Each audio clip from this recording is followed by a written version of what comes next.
Ndeko to bengana ki dernièrement. Les bien-aimés qu'on a chassés dernièrement. Et salika une semaine et demie. Une semaine et demie. Ba ebiska kasa libanda na ipana ngana ndakona na mama na ye. Azofuka mazolela. Bakato Pingana qui a été chasseux de l'église. Alors, pardon, moi je pense qu'il devait passer devant l'église ou bien devant tout le monde de l'église. Je sollicite le pardon puisque je connais les conséquences d'une personne qui est chassée de l'église. Je connais bien la parole de Dieu. Je suis en train de vous supplier de pouvoir un peu m'accorder cette chance en montrant le pardon auquel je suis en train de solliciter pour vous et que je peux poursuivre le programme du culte même en étant en dehors de l'église ou tango Denis laisse à Salaka alobaka makamo ya bienté à Sengaka Wallace abolimbis mais Wallace à ce plat qui a marqué à pardon atindi yeli so senga pardon ya ko sepela baba pour muto limbisa ye il faut asengo pardon yo ko sepela. L'Éternel m'a parlé qu'il m'a amené au grand jour pour que tous mes méfaits que j'ai eu à commettre soient à la portée de tous en raison d'être délivré totalement. Et l'eau qu'on a comme imposé yo, n'andeng yo faut sengi la pardon. En tout cas, faut total en bien. Mais tozoni ma pardon na yo, lokolo solo bosa la libanda. Comme tu décides d'être dehors, toko permettre aux libanda kunate. Kana le libande pa na yo. Mais na uti kotala akeko ye Wallace lobiki akenda ko senga na ndako ya Wallace. Et moi je me demande na ba église usuma mbone salemate. Pourquoi quand seulement il pas pasteur Wallace? Moi je pense que le pasteur Wallace Azalaki père spirituel a été. Mais il était juste un père, un encadré. on va les pardonner. Mais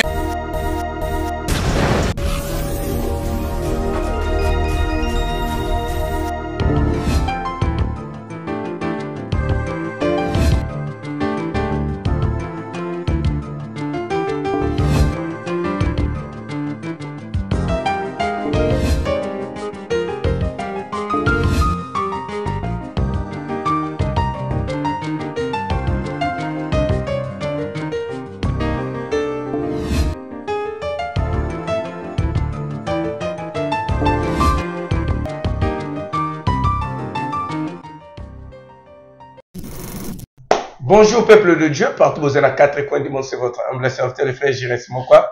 Nazana Sengo, c'est la bino émission la vérité spirituelle. La Bible nous dit, vous connaîtrez la vérité et la vérité vous affranchira. Solonde Kangolaka, Solonde et Fungolaka, à travers notre chaîne Faisons du bien TV. Tu vas voir bolam naba bola naba orphelin naba veuve naba toni subazangi tangozo sunga bangoza bolam salut le colon Zambé. Kasnengo nimi kota la biso eza bolam salut le biso à travers notre chaîne Faisons du bien TV. Un grand merci à l'équipe technique Momba pourquoi pas beau à vide Alain Kiakala derrière la caméra derrière machine na Peshio Bambote Jires Batouli beaucoup la Kalosako depuis Maison du Pain Boost TV na maboko pourquoi Darke Mukwaya na Peshio Bambote Bisika Ozali mine même biso na lombango awa na kosenga na régie avant de présenter invité nanga botie nanga nanu élément tout mona ki l'autre fois évangéliste Kabundi Wallace ndinga bengana ki un prophète mais biso a sentaki frère sœur moko ya prophétesse kasi frère wana azongi pona kosenga bolimbisi et pas évangéliste Kabundi Wallace andimi na ye abanda libanda kasi alika na ba délivrance nzambe nda exposa ki est selon ba pardon na ye. Est-ce que pardon wana est sincère to pesa ndenge to monaki évangéliste Kabundi Wallace senga ki prophète Denis Lesa zonga kosenga pardon. Est-ce que pardon wana o aleki na TV lelo koloba pardon eza manipulé to kolanda pe ba ndenge évangéliste Kabundi Wallace alobi que ayaki na ndaku na ye kosenga pardon na maman na libanda. Est-ce que akomi na TV ndenge nini avec l'homme de Dieu to kolandela yango tokosenga na na régie bati la biso ba élément ya évangéliste Kabundi Walesa na le prophète bon tozonga na présenter bino invité na ngai régie. Ndeko to bengana ki dernièrement. Les bien-aimés qu'on a chassés dernièrement. Et salika une semaine et demie. Une semaine et demie. Ba ebiska kasa libanda na ipana ngana ndakona na mama na ye. Azofuka mazolela. Bibo benganinga. Il a dit mais vous m'avez chassé. Eza pona mabena nga. Zambe mutu achenga libanda pona lekisaki. Menazolinga na yaka dafanda katana sima. Basale na nga délivrance esprit oyo bima na kati na nga. Nga lobi hein. J'ai dit OK. Mais tozoni ma pardon à yo. Lokolo zolo bosa la libanda. Comme tu décides d'être dehors. Toko permettre aux libanda kunate. Kana le libande pa na yo. Tu dois être d'abord dehors chez toi. Mais oya kaba délivra yo. Toko limbi saye. On va les pardonner. Mais salaka musika. Mais vous devez être loin. Oya kozonga après. Vous allez revenir après. Bonjour. Bakatou Pingana qui a été chasseur de l'église suite à mon comportement. Alors j'ai compris que c'est l'Éternel qui a permis que je sois exposé au vu de tous par rapport à mon comportement. Les jours que j'ai eu à passer au niveau de la police au parquet, c'est pas l'église qui m'a traîné à la justice, néanmoins la femme, la concernée, pour qui j'avais eu des problèmes avec elle, qui m'avait amené à la justice.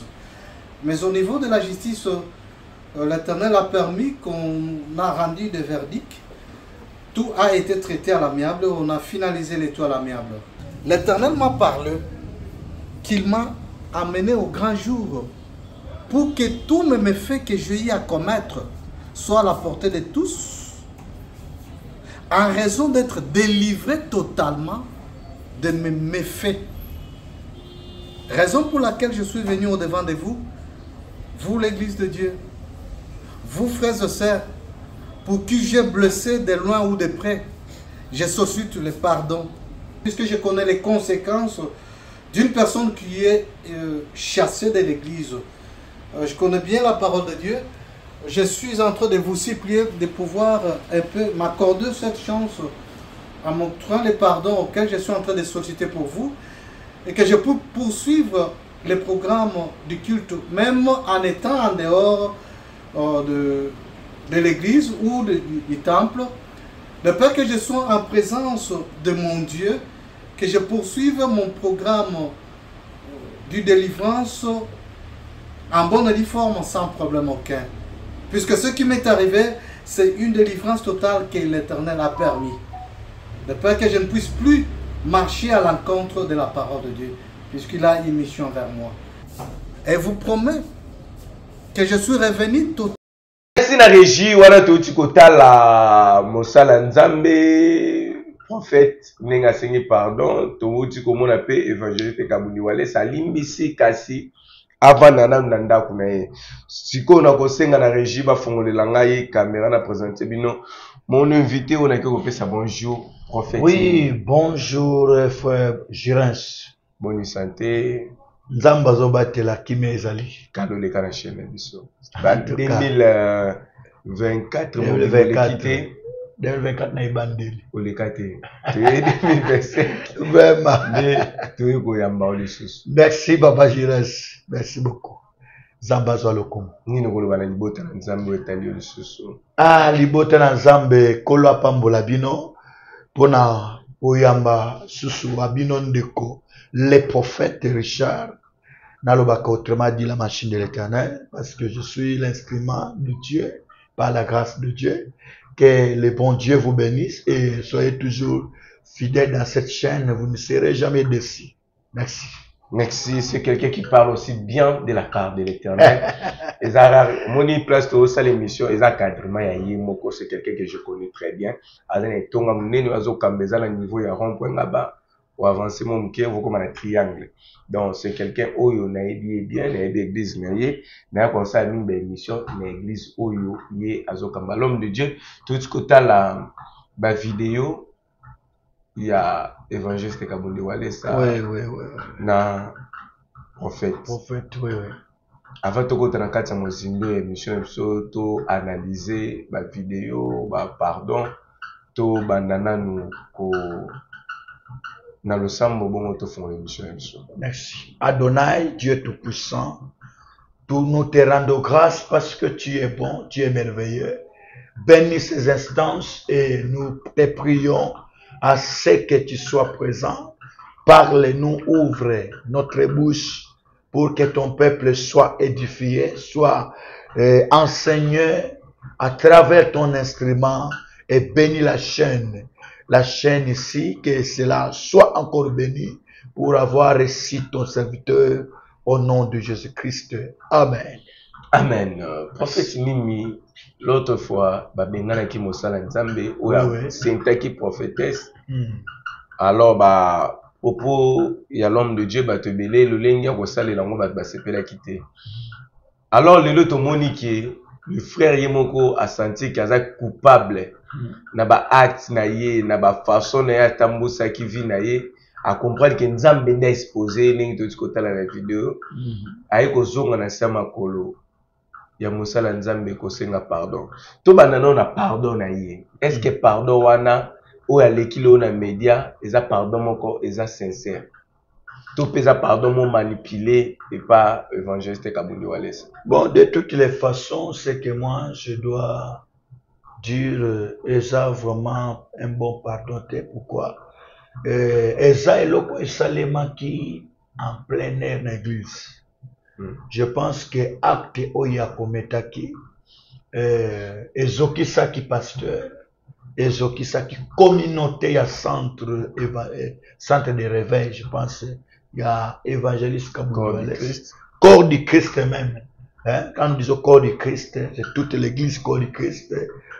Quel que soit vous êtes en Europe, et même moi en personne. Je pense que c'est quelque chose et ça là qui peut nous bien faire. Ko beti salingomba libaku parce que bio libaku et bikozanate et malheur na mobeti na libaku. Alors pardon moi je pense qu'il devait passer devant l'église ou bien devant tout le monde de l'église. D'abord centre de réveil, il y a l'église, il y a pasteur Wallace à sengi pardon et à sengi peine à corps du Christ parce que c'est l'okmoko et ça là qui pensa malamoute. Mais subitement, na moni asengi pardon na ma chaîne mususu et puis na réseaux sociaux donc alors que soki na ça qui ndengo na mabe na ngai na se trouver na la police moi si dem tafunda kingai voilà masumu na ngai za église. C'est bien mais nous devons quand même voir ça dans son église. Otetoni make makamwanza surtout isa surtout.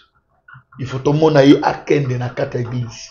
Il y a pasteur Wallace. Tout le monde qui une fois prophète Denis a blessaka évangéliste Kabundi Wallace na ba propos moko évangéliste sengaki azleka na média ko senga pardon asengaki pardon première fois bi oyote bandela jusqu'à ce qu'il a trouvé pardon oyo ya sepela ki nango amekaki kolimbisa prophète Denis. Tout le monde na vidéo ya frère o bandeko ba otala vidéo o bien nga na otiango muke mais bo ne ko lukango bo mona ki ezana ba séquence coupée et belé. Ezana ba coupé lobi muke ba kati ba bandeli place musu ba sali na ndaku place musu ba sali banda. Tu vois que eza ba coupé mu belé. To yebité. Est-ce que pardon o ezala ki vidéo moko boye ba sali yango na ba différents endroits parce que ndé to c'est mission bon mona ke to za isika moko to ça ici mais ba moni ki un moto comme une église un moto comme libanda est-ce que c'est pardon moko boye o ezala ki ye moko le frère asenga ki vidéo ya sala ngo to pesa vidéo o ba sala ngo pa bato évangéliste ka et loko liboso na otiko symbolobi tango Denis asalaka alobaka makamo ya bienté asengaka Wallace abolimbis mais Wallace asepelaki ya marque ya pardon anate atindi ye liso senga pardon ya kosepela aba to po muto limbisa ye il faut asengo pardon yo kosepela le mot pardon d'abord quand tu dis pardonne-moi tant obi limbisanga il faut yo o pesa na marque ya pardon papa biloko na photo za mayele makasi photo za mayele makasi parce que eloko ngana comme ko imposer yo na ndenge yo faut senga la pardon En tout cas, faut total en bien. Est-ce que pardon les a qui imposé tout peut pardon yimoko parce que tout le monde est la pardon moko. Exact, tout le monde est salué dans différents droits. Et la pardon moko créé le cola théâtre. Pourquoi? Ils en ont ma place belé. Ba kati kati ngopé. Et puis moi je pense que ce que la pardon vraiment il y a solo nenotskoloba.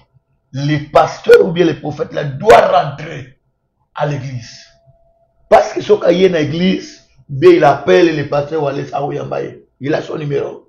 Aouyambaye. Mais dans l'autre côté là, à quel point Wallace Alobiki, à quel point Senga, Nanda Kouya Wallace. Mais moi je pense qu'il a transgressé l'église. C'est pas seulement les pasteurs. À ça, il m'a bien même dans l'église. Quand l'église va bien, il faut accorder à l'église et c'est l'évangéliste qui va permettre à l'église parce que l'évangéliste est bien qui. Il y a moi qui au Lucas n'a quoi c'est un pardon. Mais si tu m'as pardonné, pourquoi il y a dans l'église? Parce qu'il y a le bien limbi ça qui est. Mais moi il y a sous ces actes. Il fallait il y a que c'est un peu l'église pardon. Tout comme on a place évangéliste et Kabundi Wale ça n'enga même on peut sur l'église parce que pardon c'est un mais nandako. Mais kolobaki tout ben non pas les frères. Oui.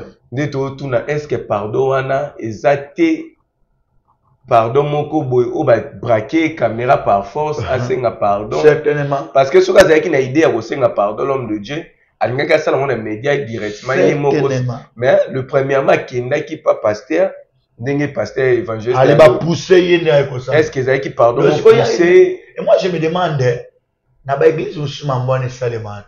Pourquoi quand seulement il pas pasteur Wallace? Parce que mingi au nom de l'île ça sali boy ake ko senga pa ba imposer yeli susu akenan ko senga et pas ya pasteur boka allez y atteindre ce que nous banani nous devons tout vérifier parce que tout ça battement boy faut tout la mayele okilizo kene madame prophète ni face à situation où frère pasteur nous na kati église en grossir serre Obengani a aussi mon pardon. Face à la situation, attaque le prophète. Mais tant que nous avons pardon, il y a habité limbisati. Habité limbisa. Le pardon existe, papa. Pardon livre qui est pas diable. Parce que au évangile. Il y a livre qui est na satanate. Il y a livre pour livrer.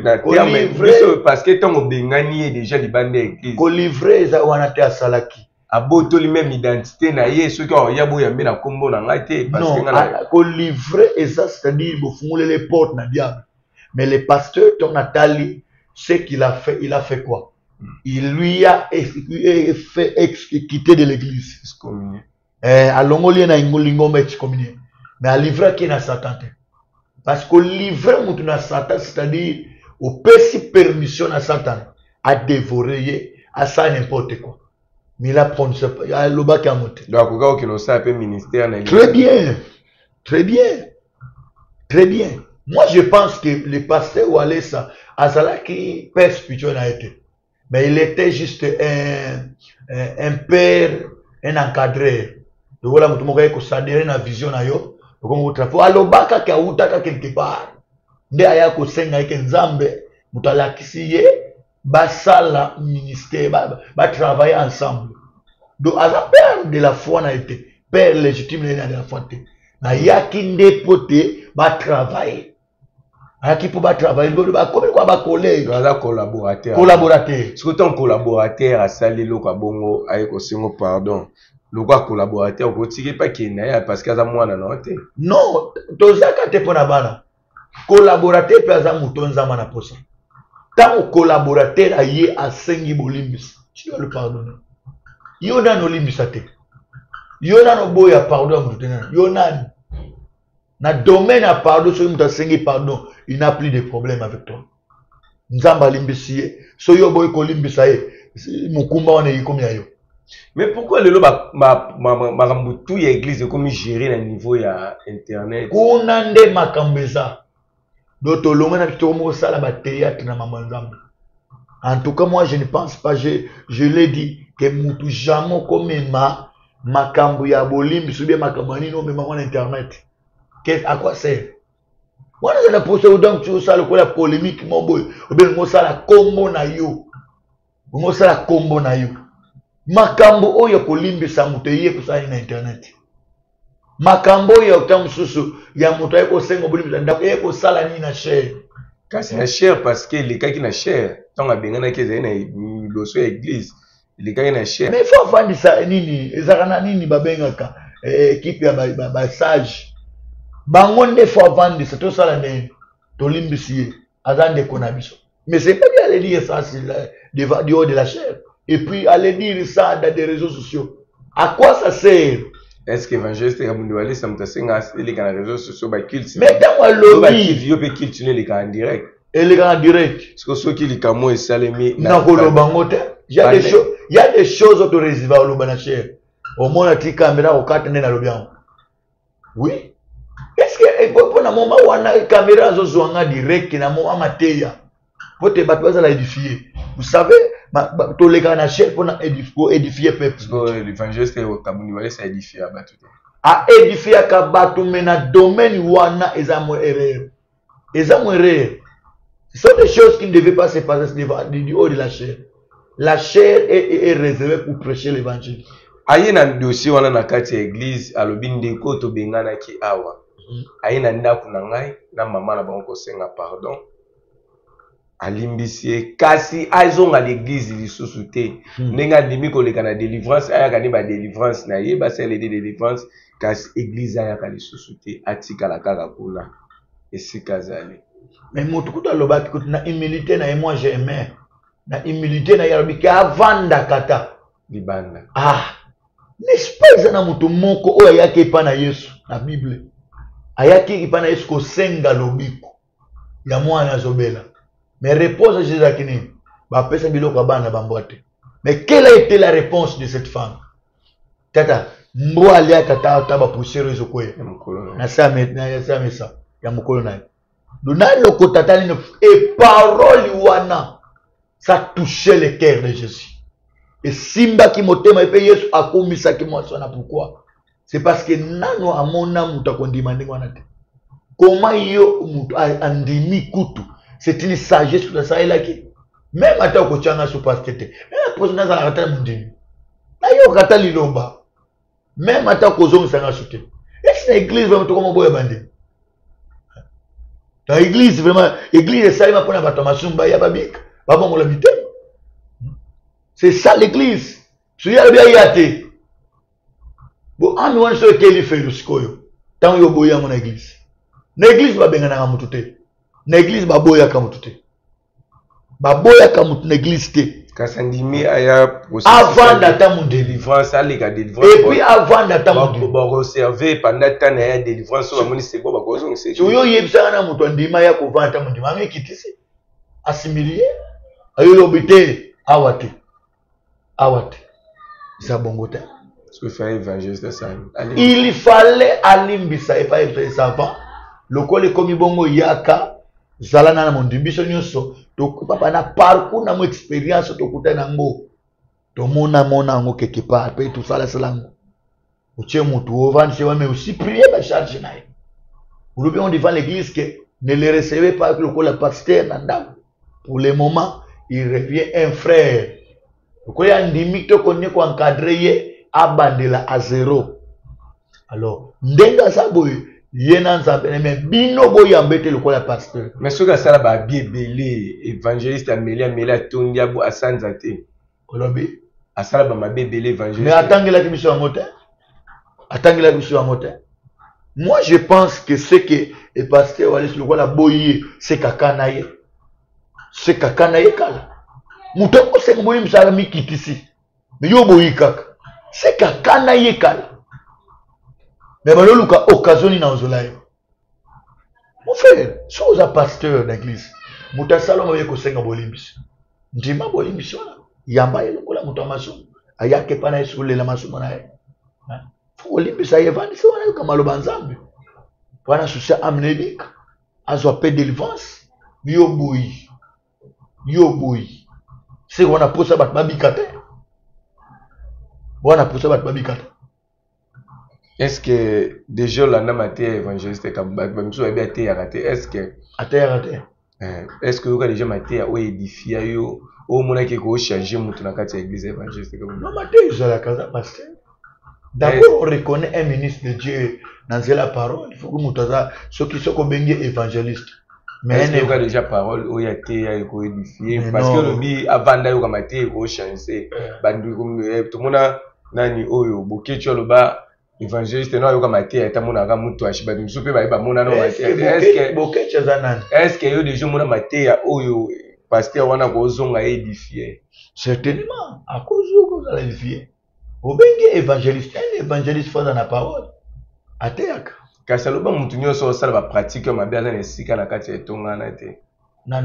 Évangéliste alobango déjà tango abengana ka pe mutu moko a pesa ka pamela wana bi mutu nyoso ko sala ba acte o aza na sika te na kati église. Ba acte ni. Ya boyi o prophète yo sala ki. Non. Mais tango reconnaître ma benae. Papa Bible le biso muta reconnaître ma benae. Nzamba za fidèle pe juste pour na kolimbis. So yo église ngo so que ça Jésus Christ. Pour y avoir pasteur musu ba sur église lokola di cabriyo na ye. So église ya Seigneur Jésus Christ. Tango mutu nzamba limbis il faut le recevoir. Mais quoi c'est en tout cas ceux qui ont répété le coup. Tango to sala. Mais mutu yo aye.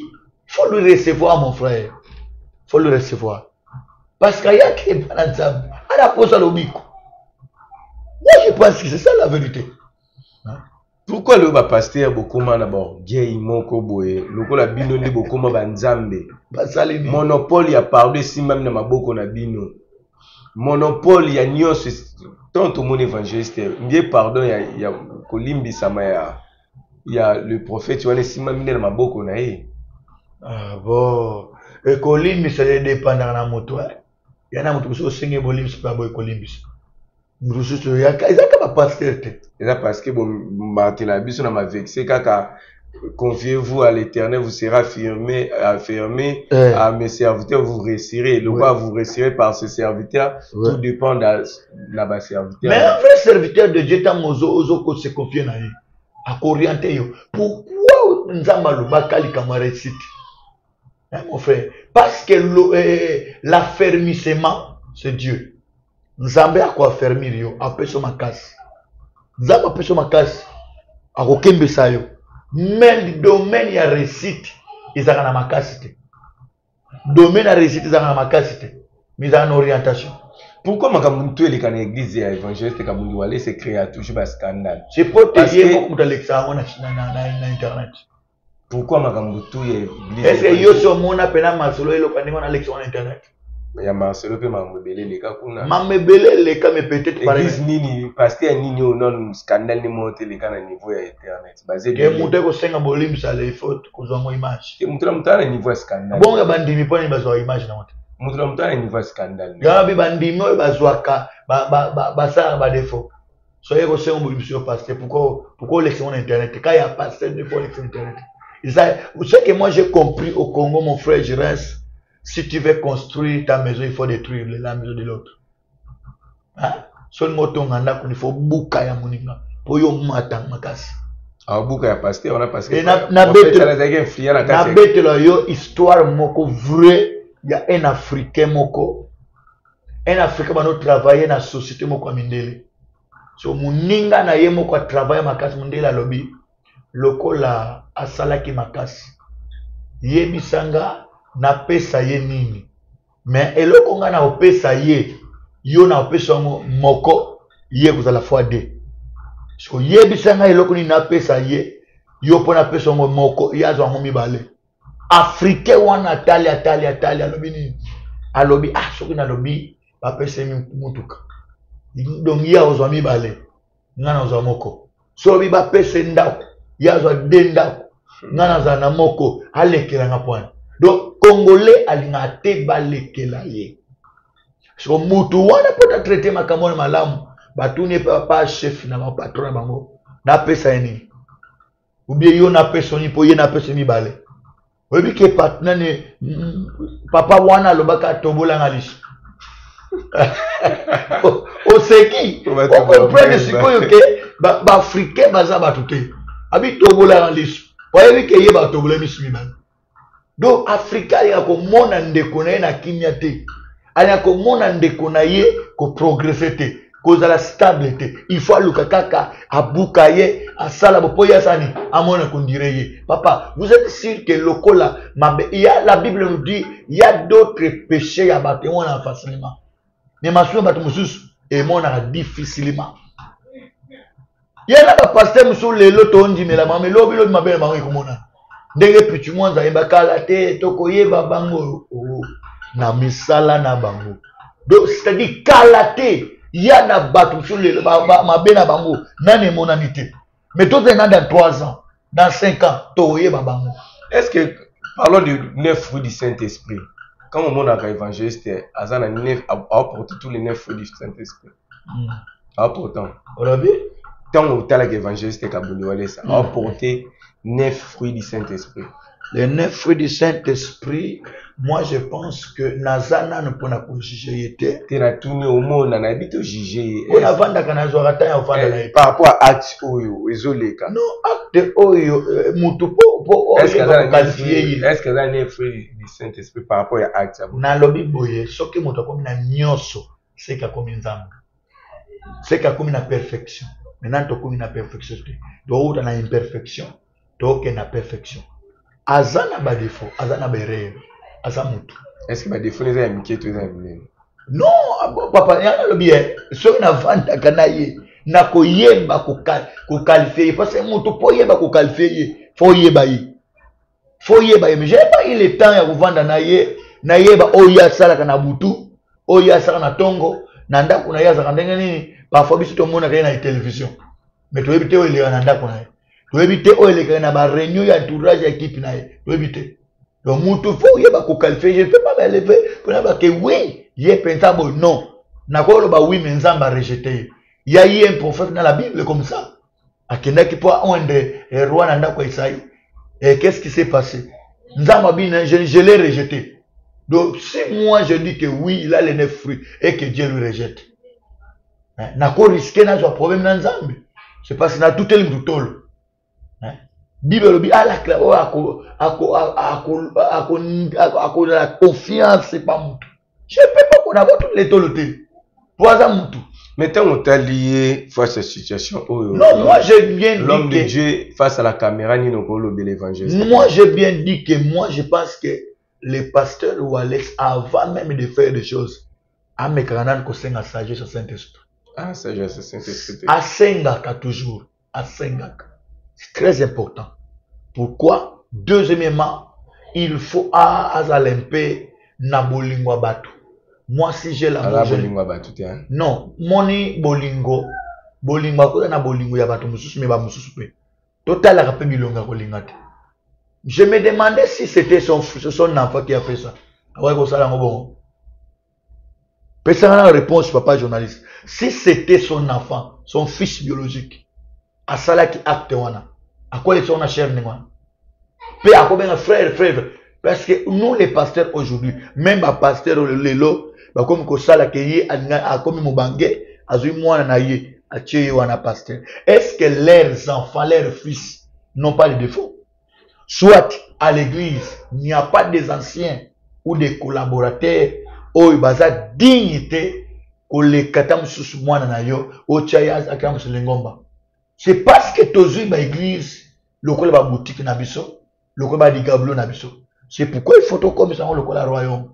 Mais moi je pense que l'église n'est pas un royaume. Hein? N'est pas un royaume. Au coquille peut-être au tchamois no ata adjoint. Au yum pas comme au premier. Oh là de la bango.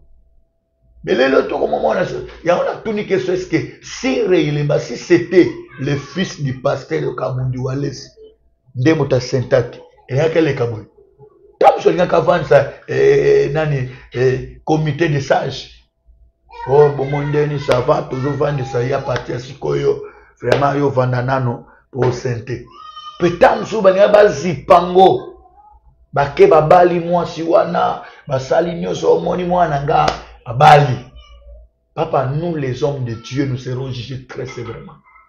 Yana batu muso mona ba kota na bango lola tondimati ki ba kota lola ko précéder biso na lola et nous les hommes de Dieu mabe na biso to zipango Yesu azoloba avant na nu olongola poussière na liso ya bininga tala na libaye na liso na yo so tozongi nsima ne pensez pas que dans sa maison ou bien envers ses enfants il n'y a pas ces erreurs là hein?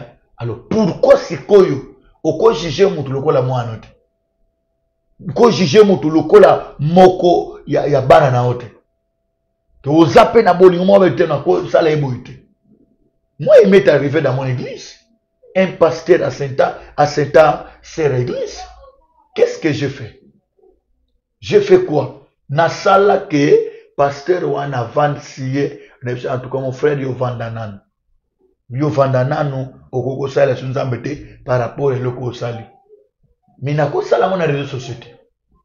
Merci beaucoup comprendre qu'il tient ça courant toujours comme ça. Équipe technique, organisation solution, l'homme de Dieu. Nous sommes arrivés à la fin de notre émission. L'homme de pasteur wana a prophète wana continuer ka kokino senga ba pardon ou bien à télémaner ka wana. Non, à continuer te ça sengi déjà pardon. Pardon ba c'est on ba malebele te ça sengi déjà pardon. Et ce quoi éthique ça senga pardon pour abazongi ici na église parce que olimbi c'est ba limbi c'est mais ozonga na église. O éthique sikoyo o éthique sikoyo repentance na ye. Ce qui a bon moi en étant sur Alessia. Nous avons possible motema zongi. Est-ce qu'il faut que zo ka wana pour l'interrogation? Il faut que ça l'ensemble kawana pour l'interrogation. Je pense que ce qui a bon ensemble à cause senga neta côté msupo déjà ba benga na kiti. Je lo na ba mikolo ba biso ba benga na moyo kende. Kuzate ba benga no butu. Okuzanga même comment on entelo kende.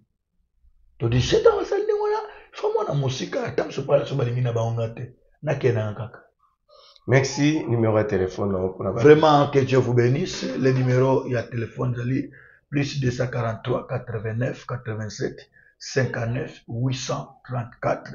Je répète, plus 243 89 87 59 834. C'est un numéro WhatsApp.